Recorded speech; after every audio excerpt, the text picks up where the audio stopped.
இந்த இனிய காலை வேளையில் நம் பூ உலகை மீண்டும் மஞ்சப்பை திட்டத்தின் மூலம் பொன் உலகாக மாற்ற வேண்டும் என்ற நோக்கில் இங்கு குழுமி இருக்கும் அனைவருக்கும் முதற்க வணக்கத்தை தெரிவித்துக் கொள்கிறேன். முதல் நிகழ்வாக தமிழ்தாய் வாழ்த்து.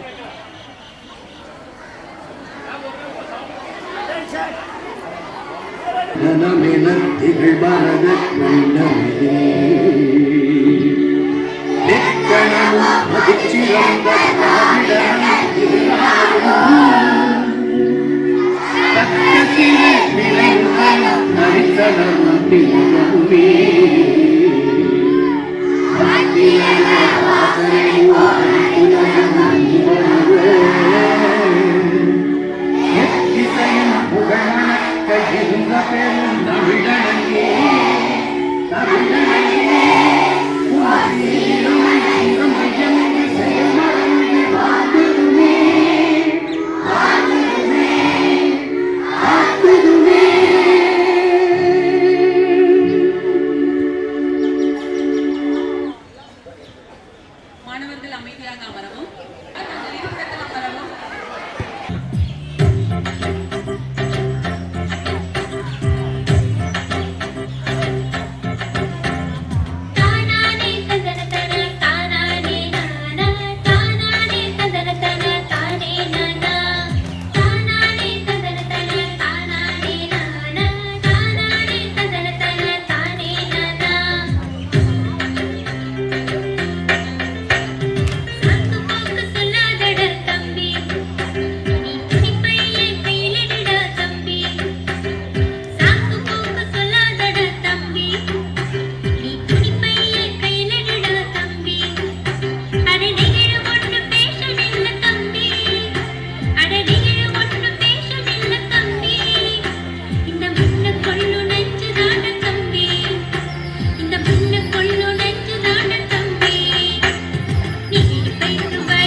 மாணவிகளுக்கு நன்றி. அடுத்த நிகழ்வாக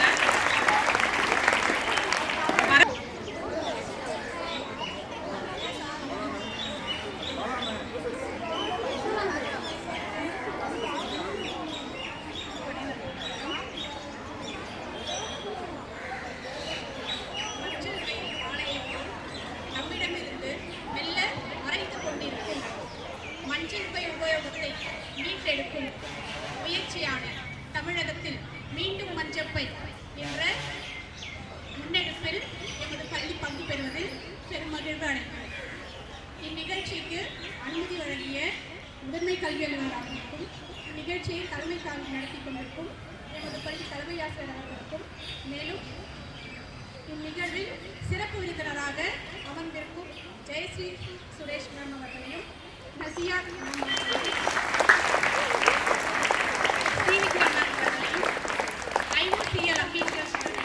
மேடையில் வீட்டிற்கும் அனைவரையும் இந்நிகழ்வு நடத்த துணையாக நிற்கும் எமது பள்ளி ஆசிரியர்கள், அலுவலர்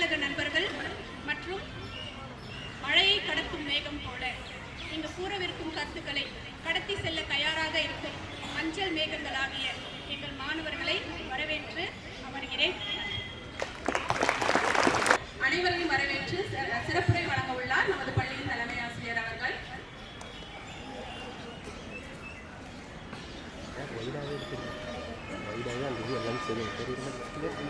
அனைவருக்கும் இனிய காலை வணக்கம். Good morning students. நம்ம எல்லாரும் எதுக்கு வந்திருக்கோம்? மஞ்சப்பை. மஞ்சப்பை. இன்னைக்கு பிளாஸ்டிக் பார்த்தா எங்க பார்த்தாலும் தலைமுறையா குஞ்சிருக்கு.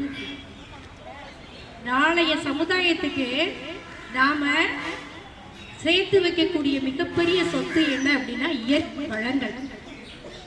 மரம், காடு, தண்ணி, இதை எல்லாத்தையும் சமுதாயத்துக்கு கொடுத்தா மட்டும்தான் இந்த சமுதாயம் ஆரோக்கியமானதாக வாழ முடியும். சரியா? ஆனா நாம என்ன செய்யறோம் அப்படின்னா இன்னைக்கு எல்லா நிலங்களையும் பிளாட்டா போட்டாச்சு, எல்லாம் வீடாயிடுச்சு. எந்த ஒரு வீட்லயும் ஒரு சின்ன இடம் கூட கிடையாது, ஒரு மரம் வைக்க கூட இடம் கிடையாது. ரைட்டா? அப்படி ஒரு சூழல்ல கடையில வந்து ஒரு பைய எடுத்துட்டு போய் திங்ஸ் வாங்குறதுக்கு நம்மளால முடியல. போய் பிளாஸ்டிக் பையில ஜாமானை வாங்கிட்டு வரும். அவசர உலகத்துல சமைக்காம சாப்பாடை கூட கடையிலேருந்து வாங்கிட்டு வரோம். ஸோ அப்படி வந்து என்ன ஆகுது அப்படின்னா பிளாஸ்டிக் குவிய குவிய இந்த கால பருவநிலை வந்து மாறிக்கிட்டே இருக்கும். இது நமக்கு மிக நன்றாக ஒவ்வொரு நாளும் நம்முடைய ஸ்கூல்ல பிரேயர்ல நம்ம முன்னெடுத்திருக்கோம். இன்னைக்கு இந்த ஆண்டினுடைய இறுதி நாள், அதாவது இறுதி கட்டத்தை அடைஞ்சிருக்கோம். இந்த நாள்ல இந்த மீண்டும் மஞ்சப்பை இன்னைக்கு நான் வந்திருக்க விஷயம் அப்படிங்கிறதும் ஒரு அவேர்னஸ் ப்ரோக்ராம் தான். ஸோ அந்த அவேர்னஸ் ப்ரோக்ராம் ஆரம்பிக்கிறதுக்கு அதை பற்றி பேசுறதுக்கு முன்னாடி அதை பற்றின ஒரு கவிதை நான் வந்து உங்களுக்கு சொல்லிடுறேன். நான் எழுதிட்டு வந்தேன், இது கவிதையா என்னங்கிறத நீங்கள் முடிவு பண்ணிக்கோங்க. சரியா? ஓகே. முன்பெல்லாம் நம் தமிழ்நாட்டில் நான் இல்லாத இடமே இல்லை. கல்யாண வீட்டில் ஜவுளி முதல் தாம்பூலம் வரையிலும், பள்ளி என்றால் சாப்பாடு சுமப்பது முதல் பரிசை அட்டை சுமப்பது வரையிலும், கறிக்கடை முதல் நகைக்கடை வரையிலும், குழந்தைகளுக்கு அன்பாக தீனி சுமப்பது முதல் பணக்கட்டுகளை சுமப்பது வரையிலும், பழங்கள், காய்கறிகள், பூக்கள் என அனைத்து அத்தியாவசியத்திலும் என் பங்களிப்பு என சொல்வதை விட உயிரற்ற பொருளாய் நான் இருந்தாலும் நான் இல்லாத வீடே இல்லை, குடும்பமும் இல்லை. எனக்குத்தான் உயிர் இல்லையே தவிர என்னை உபயோகித்த உயிர்களுக்கு என்னால் எந்த தீங்குமே வந்ததில்லை. என்னை நீங்கள் தூக்கி எறிந்தாலும் மண்ணோடு மண்ணாக நான் மக்கியே போவேன்.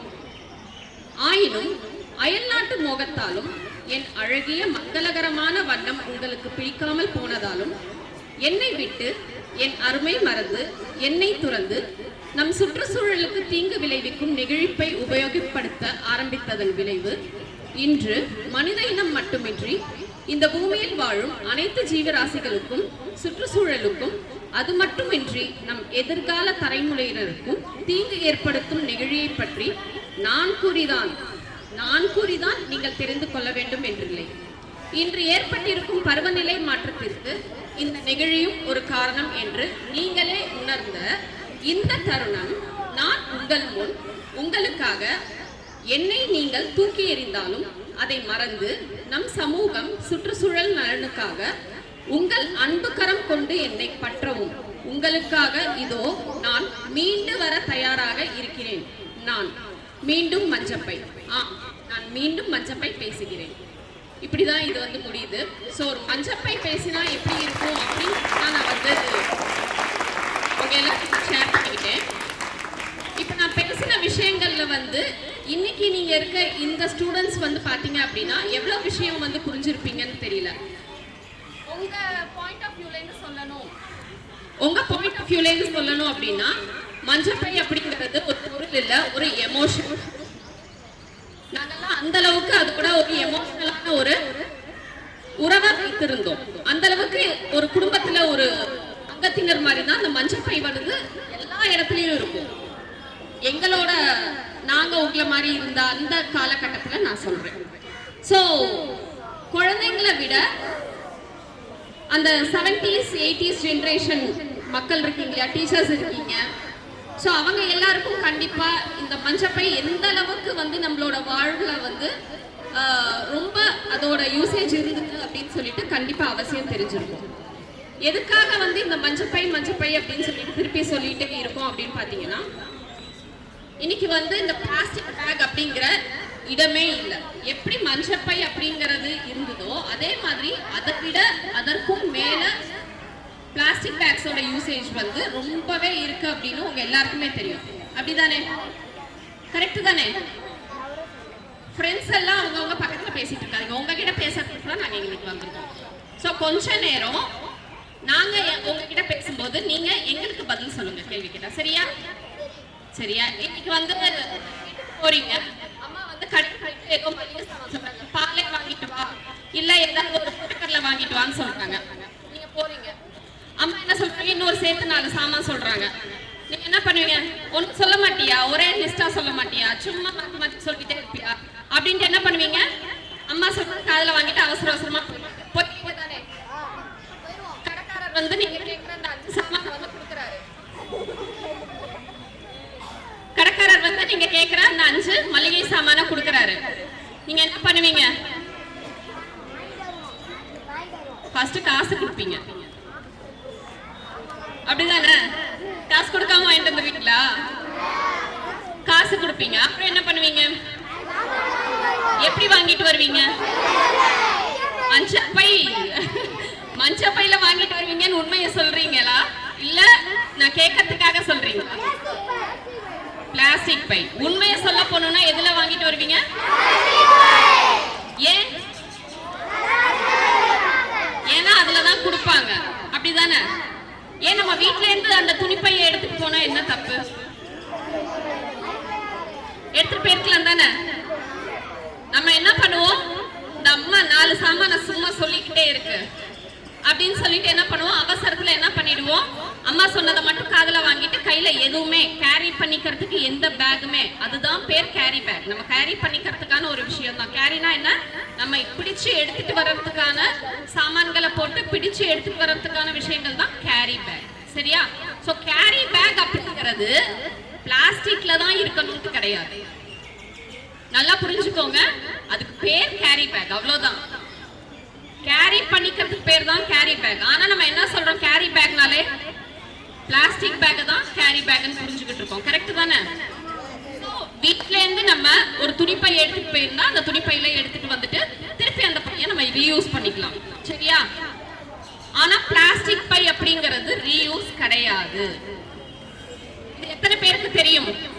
பிளாஸ்டிக் பை அப்படிங்கிறது நம்ம ரீயூஸ் பண்ண முடியாது அப்படிங்கிறது எத்தனை பேருக்கு தெரியும்? வாழ்த்துக்கள். கை தூக்குறவங்க எல்லாருக்குமே நீங்களே ஒரு தட்டல்கள் தட்டிக்கோங்க.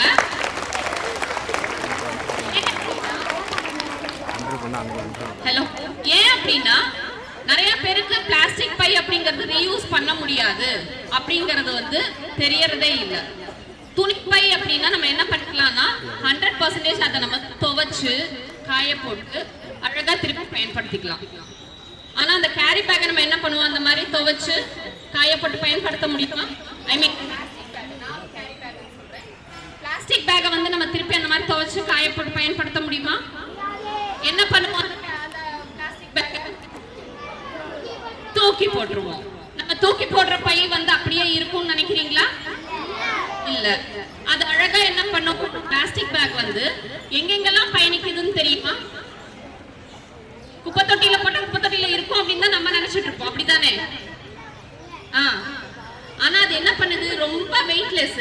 பிளாஸ்டிக் கவர் இங்க ஆடிட்டு இருந்தாங்களா குழந்தைங்க, அழகா வச்சு காட்டிட்டு இது யூஸ் பண்ணக்கூடாது, நெகிழி பை. என்ன பை தான் யூஸ் பண்ணணும்னு சொன்னாங்க? மஞ்ச பை தான் யூஸ் பண்ணணும்னு சொன்னாங்க. அந்த பிளாஸ்டிக் பை இருக்கு இல்லையா, அதை ஆடிட்டு இப்படி போட்டாங்க. இங்க போட்ட பை பறந்துச்சு, கவனிச்சீங்களா இல்லையா? சோ இந்த மாதிரி தான் என்ன பண்ணுனா நம்ம தூக்கி போடுற குப்பை தொட்டியை தூக்கி போடுறோம்னு நினைக்கிற அந்த பைகள் எல்லாம் அதுக்குள்ளேயே அழகா அப்படியெல்லாம் கிடக்கிறது இல்லை.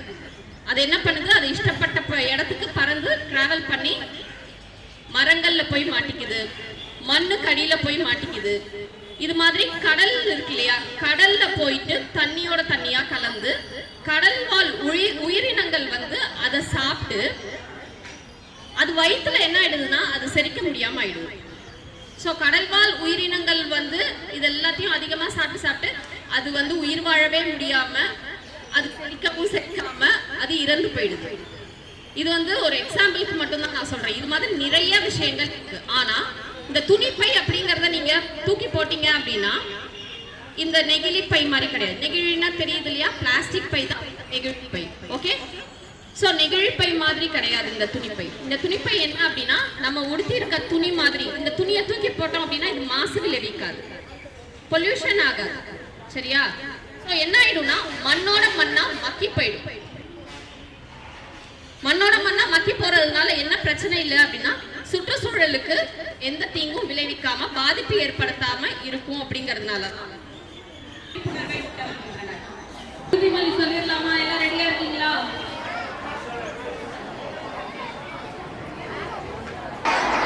பிளாஸ்டிக்கை நிராகரித்தல்,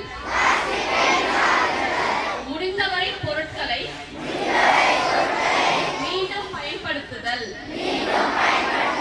மற்றும் பொறுப்புடன் மறுசுழற்சி செய்தல் மூலம் நமது பிளாஸ்டிக் தடத்தை குறைக்க நாங்கள் உறுதியளிக்கிறோம். பிளாஸ்டிக் கழிவுகளை மதிப்புமிக்க வளங்களாக மாற்றும் புதுமைகள் மற்றும் முன்முயற்சிகளை ஆதரிப்பதில் நாங்கள் உறுதியாக உள்ளோம். நமது கிரகத்திற்கு தூய்மையான பசுமையான எதிர்காலத்திற்காக நாங்கள் ஒன்றாக பாடுபடுகிறோம். ஓகேயா? இதுதான் இன்னைக்கான பிளட்ஜ். புரிஞ்சிருக்கும் எல்லாருக்கும். சரியா? ஓகே, IOCL எதுக்கு இதை முன்மாதிரியா எடுத்தோம் அப்படின்னா எரிவாயு பயன்பாட்டிற்கு முக்கியமா தேவை அப்படிங்கிறது மண்வளம். அந்த மண்வளம் கெடாம இருக்கிறதுக்கு தான் இந்த பிளாஸ்டிக் வந்து மாசுபடுதுங்கிறதுக்கு தான் IOCL முன்னுதாரணமா இதை வந்து பண்ணினது.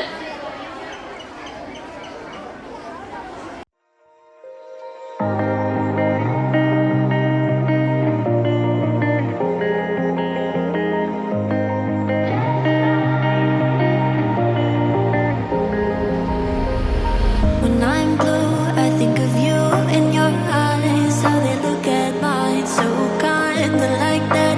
You slow down time and everything's just fine. I was ocean swimming with just wishbone, thinking of my life, the vision drifting by, until I found a lighthouse in your heart, shining like a beacon of bright stars. How did life go wandering far, until I found a lighthouse in your heart, guiding me out the